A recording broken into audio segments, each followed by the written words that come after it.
Assalamualaikum warahmatullahi wabarakatuh. Kami dari kelompok 2 ingin mempresentasikan mengenai penulisan kata.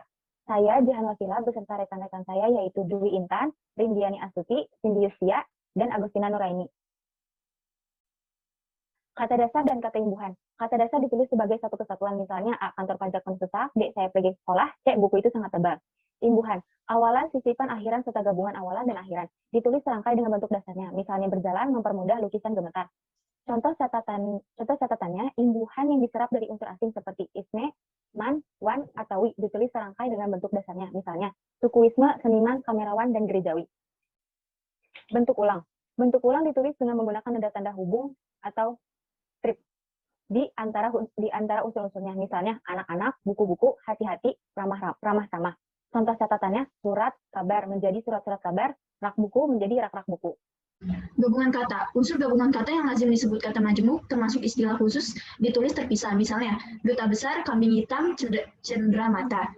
Gabungan kata yang dapat menimbulkan salah pengertian ditulis dengan membubuhkan tanda hubung di antara unsur-unsurnya. Misalnya, anak istri pejabat, ibu bapak kami. Gabungan kata yang penulisannya terpisah tetap ditulis terpisah jika mendapat awalan dan akhiran. Misalnya bertepuk tangan, menganak, sungai, garis bawahi, sebar luaskan. Gabungan kata yang mendapat awalan dan akhiran sekaligus ditulis serangkai. Misalnya dilipat gandakan, menggaris bawahi, menyebar luaskan. Gabungan kata yang sudah padu ditulis serangkai. Misalnya acap kali, hulu balang, radioaktif, ada kalanya, kacamata, sabta marga, apalagi kasat mata, sapu tangan, bagaimana.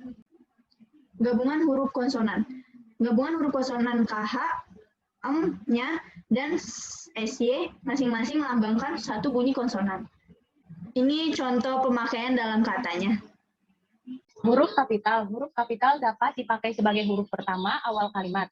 Huruf kapital dipakai sebagai huruf pertama unsur nama, nama orang, termasuk julukan. Huruf kapital dipakai pada awal kalimat dalam perilaku ketikan langsung. Huruf kapital dipakai sebagai huruf pertama setiap kata nama, agama, kitab suci, dan Tuhan, termasuk sebutan dan kata ganti untuk Tuhan. Huruf kapital dipakai sebagai huruf pertama untuk nama gelar, kehormatan, keturunan, keagamaan, atau akademik yang diikuti nama orang, termasuk gelar akademik yang mengikuti nama orang. Huruf kapital dipakai sebagai huruf pertama untuk nama jabatan dan pangkat yang diikuti nama orang atau yang dipakai sebagai pengganti nama orang tertentu, nama instansi, atau nama tempat. Huruf kapital dipakai sebagai huruf pertama nama bangsa, suku bangsa, dan bahasa. A. Huruf kapital dipakai sebagai huruf pertama nama, tahun, bulan, hari, dan hari besar atau hari raya. B. Huruf kapital dipakai sebagai huruf pertama unsur nama, peristiwa sejarah. Huruf kapital dipakai sebagai huruf pertama nama geografi, nama yang disertai nama geografi dan merupakan nama jenis dapat dikontraskan atau disejajarkan dengan nama jenis lain dalam kelompoknya. Huruf kapital dipakai sebagai huruf pertama semua kata, termasuk semua unsur bentuk ulang sempurna dalam nama negara, lembaga, dan organisasi atau dokumen kecuali kata tugas seperti di, ke, dari, dan yang akan, yang, dan untuk. Huruf kapital dipakai sebagai huruf pertama setiap kata, termasuk unsur kata ulang sempurna di dalam judul buku, karangan, artikel, makalah, serta nama majalah dan surat kabar, kecuali kata tugas seperti di, ke, dari, dan yang, dan untuk, yang tidak terletak pada posisi awal. Huruf kapital dipakai sebagai huruf pertama unsur singkatan, nama gelar, pangkat, atau sapaan. Huruf kapital dipakai sebagai huruf pertama kata penunjukan hubungan kekerabatan seperti bapak, ibu, kakak, adik, dan paman, serta kata atau ungkapan lain yang dipakai dalam penyampaian atau pengucapan. Artikel. 1. Partikel kah dan tah ditulis serangkaian dengan kata yang mendahuluinya. Contoh, belajarlah dengan sungguh-sungguh. 2. Partikel pun ditulis terpisah dari kata yang mendahuluinya. Contoh, apapun masalahnya kau harus sabar. 3. Partikel per yang berarti demi, tiap, atau mulai ditulis terpisah dari kata yang mengikutinya. Contoh, karyawan itu mendapat kenaikan gaji per 1 Januari. Singkatan dan akronim. Singkatan nama orang, gelar, sapaan, jabatan, atau pangkat diikuti dengan tanda titik pada setiap unsur singkatan itu. Contoh, SH atau Sarjana Hukum. Yang kedua, RA Kartini atau Raden Ajeng Kartini. 2. Singkatan yang terdiri atas huruf awal setiap kata nama lembaga pemerintah dan ketatanegaraan, lembaga pendidikan, badan atau organisasi, serta nama dokumen serta ditulis serta nama dokumen resmi ditulis dengan huruf kapital dan tanda titik. Contoh, BNN, singkatan dari Badan Narkotika Nasional. Yang ketiga, singkatan yang terdiri atas 3 huruf atau lebih diikuti dengan tanda titik.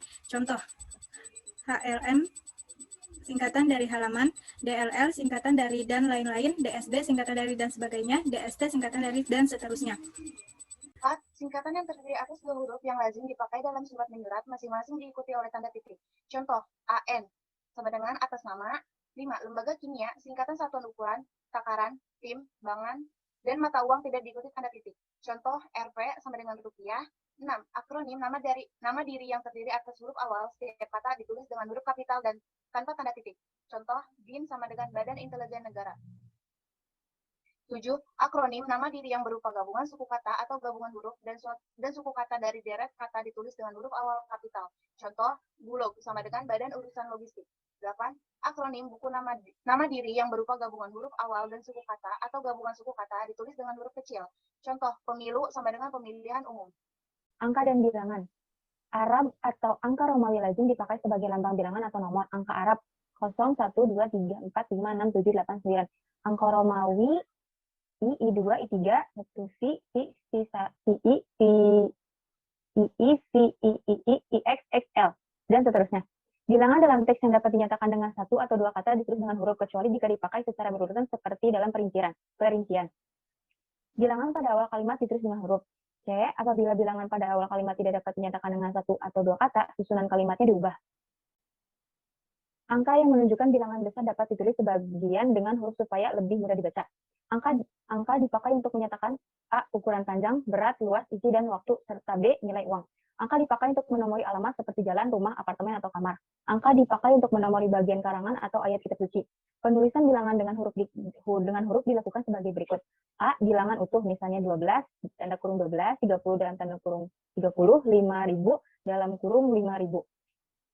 D. Bilangan pecahan, misalnya setengah atau 1/2. 1/16 atau 3/4. Penulisan bilangan tingkat dapat dilakukan dengan cara berikut. Misalnya, abad ke-20, abad XX, abad ke-20, abad ke-20. Penulisan angka yang mendapat akhiran dilakukan dengan cara berikut. Misalnya, 5 lembar uang 1000-an. Penulisan bilangan dengan angka dan huruf sekaligus dilakukan dalam peraturan perundang-undangan, akte, dan kwitansi. Penulisan bilangan yang dilambangkan dengan angka dan diikuti huruf dilakukan seperti berikut. Misalnya, saya lampirkan tanda terima uang sebesar 900.500. Bukti pembelian barang seharga 5 juta rupiah ke atas harus dilampirkan pada laporan pertanggungjawaban. Bilangan yang digunakan sebagai unsur nama geografi ditulis dengan huruf. Kata gantiku, kau, ku, mu, dan nya. Kata gantiku dan kau ditulis serangkai dengan kata yang mengikutinya, sedangkan ku, mu, dan nya dilakukan serangkaian. Dengan kata yang mendahulunya, misalnya, rumah itu telah kujual, majalah itu boleh kau baca, bukuku, bukumu, dan bukunya tersimpan di perpustakaan, rumahnya sedang diperbaiki. Kata sandang, si, dan sang. Kata si dan sang ditulis terpisah dari kata yang mengikutinya. Misalnya, surat itu dikembalikan kepada si pengirim. Toko itu memberikan hadiah kepada si pembeli. Ibu itu menghadiahi sang suami kemeja batik. Sang adik mematuhi nasihat sang kakak. Harimau itu marah sekali kepada sang kancil. Dalam cerita itu, si buta berhasil menolong kekasihnya.